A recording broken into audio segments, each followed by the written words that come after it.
साल 1721। क्या हो रहा था भारत में उस वक्त? राजनीतिक रूप से देखें तो ये साल कुछ खास नहीं था। 1707 में औरंगजेब की मृत्यु के बाद मुगल पतन की ओर बढ़ चुके थे। मराठा साम्राज्य खुद को बढ़ा रहा था और दिल्ली की तख्त को बार बार झकझोर रहा था। कुछ इसी समय फ्रांसीसी और अंग्रेज भारत में अपना व्यापार बढ़ा रहे थे। राजनीतिक रूप से 1721 में भले ही कुछ खास ना हुआ हो भारत में, लेकिन भारतीय क्रिकेट के लिए कुछ खास है 1721 का साल। नमस्कार, आप देख रहे हैं गली क्रिक। यहाँ हम लेकर आते हैं क्रिकेट के किस्से, कहानियाँ और क्रिकेट से जुड़ी तमाम जानकारियाँ। आज हम इतिहास में जाकर भारतीय क्रिकेट को ढूंढने की कोशिश करेंगे। तो आइए शुरू करते हैं।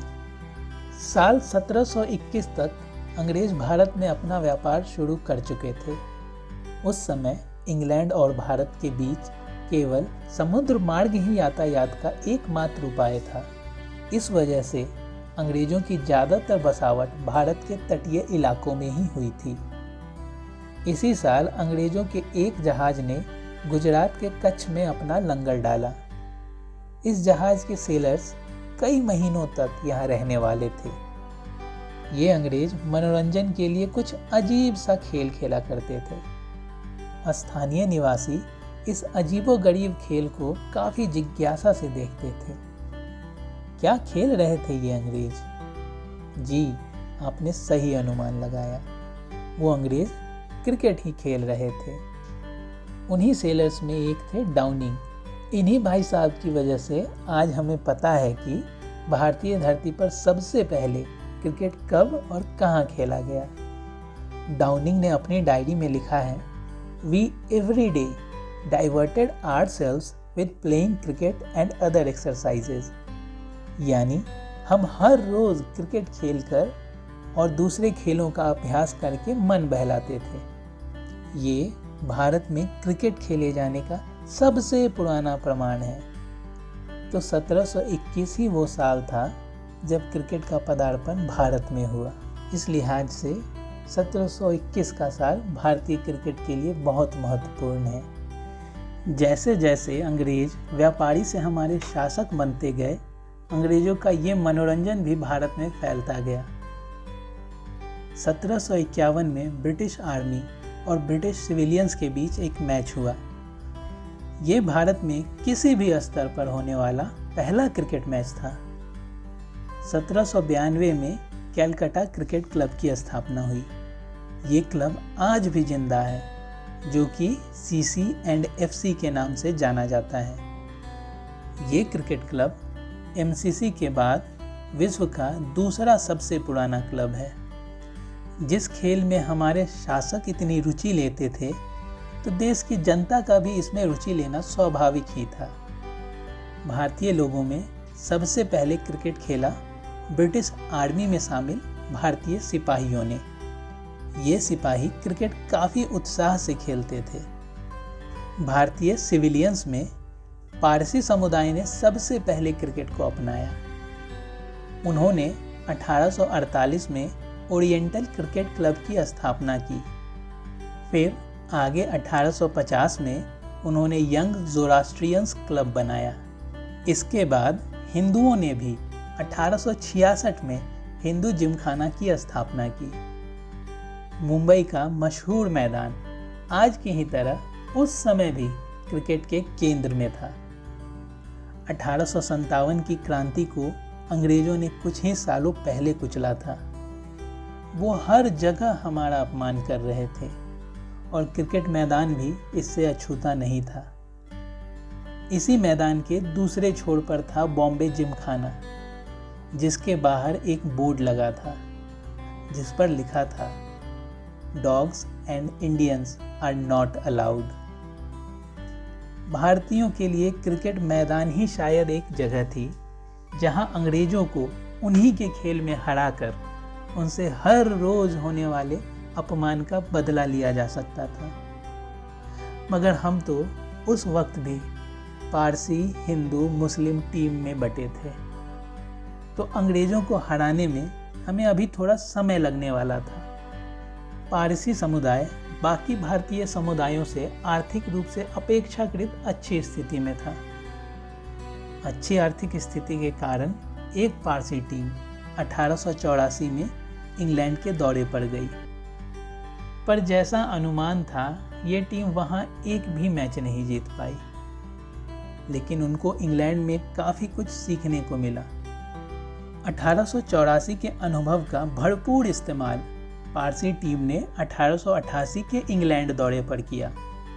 इस दौरे पर सबको चौंकाते हुए पारसी टीम ने 8 मैच जीते। जिस टीम से लोग फिर से सारे मैच हारने की उम्मीद कर रहे थे, उस टीम ने 8 मैच जीते अंग्रेजों के खिलाफ। साल 1889-90 में अंग्रेजों की एक टीम भारत आई। अंग्रेजों की टीम का एक मैच पारसियों के खिलाफ भी था। इंग्लैंड दौरे पर अच्छे प्रदर्शन के बाद भारत में भी पारसियों से अच्छे प्रदर्शन की थोड़ी उम्मीद बंधी थी और पारसियों ने उम्मीद पर खरा उतरते हुए एक बेहद रोमांचक मुकाबले में अंग्रेजों को 4 विकेट से हरा दिया। ये क्रिकेट में अंग्रेजों की भारतीय धरती पर पहली हार थी और 1857 की क्रांति के बाद किसी भी क्षेत्र में भारतीय लोगों के द्वारा होने वाली पहली हार। इस जीत का स्वाद जरूर थोड़ा अधिक मीठा रहा होगा। 1890 के दशक में भारत में क्रिकेट को एक नई पहचान मिली, नवानगर के राजकुमार श्री रणजीत सिंह जी के रूप में। रणजीत सिंह की बैटिंग में गजब की कलात्मकता थी। आज जो एशियाई बल्लेबाजों की बैटिंग में कलाइयों का जादू दिखता है, उसकी शुरुआत रणजीत सिंह जी ने ही की थी। अंग्रेजों के लिए उनका खेल एकदम अनकन्वेंशनल था। अंग्रेज उनकी बल्लेबाजी देखने के लिए भारी संख्या में आते थे। पहले काउंटी क्रिकेट और बाद में इंग्लैंड के लिए खेलते हुए उनकी सफलता ने उन्हें पूरे ब्रिटिश साम्राज्य में ख्याति दिलाई।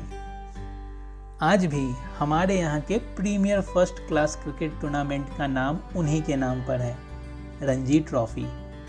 राजघरानों का क्रिकेट में आना भारत में क्रिकेट के लिए बूस्ट की तरह साबित हुआ। साथ ही बॉम्बे में हर साल होने वाले टूर्नामेंट्स भारत में क्रिकेट को बढ़ावा दे ही रहे थे। पहले हर साल पारसियों और यूरोपियंस के बीच प्रेसिडेंसी मैचों का आयोजन शुरू हुआ, जिसमें 1907 में हिंदूज भी शामिल हुए।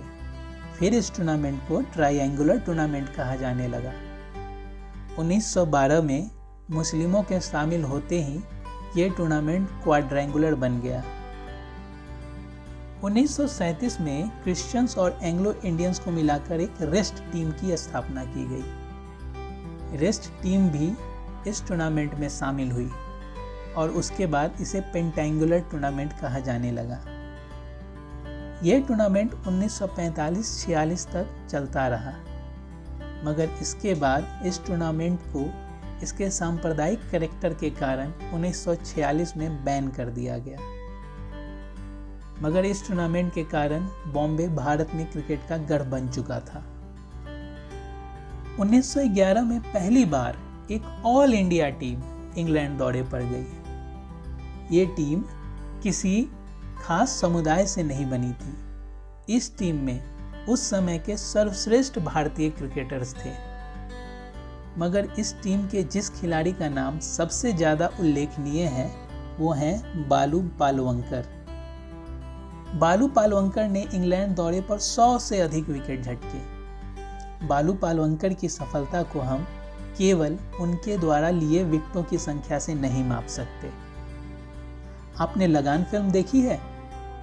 अगर आपको याद हो तो उस फिल्म में एक कैरेक्टर था, कचरा। कचरा का कैरेक्टर कुछ बालू पालवंकर के जीवन पर ही आधारित मान सकते हैं। फिल्म की ही तरह बालू एक स्पिनर थे और वो हिंदू समाज के उस तबके से आते थे जिसे कथित रूप से अछूत कहा जाता है।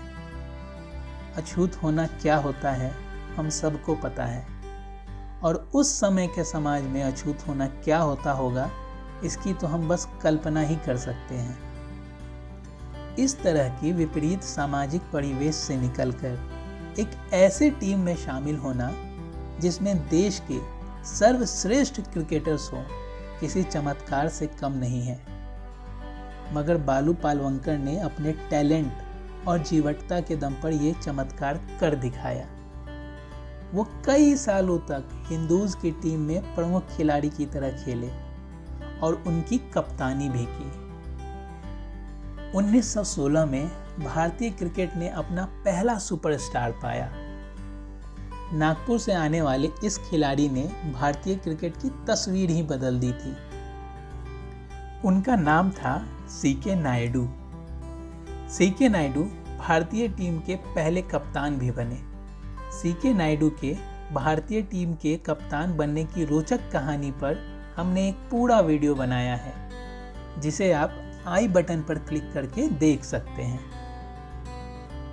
इस तरह 1721 में शुरू हुआ भारतीय क्रिकेट का सफर 1932 में एक ऐसे मुकाम पर पहुंचा जब भारत आधिकारिक रूप से क्रिकेट खेलने वाले देशों में शामिल हुआ।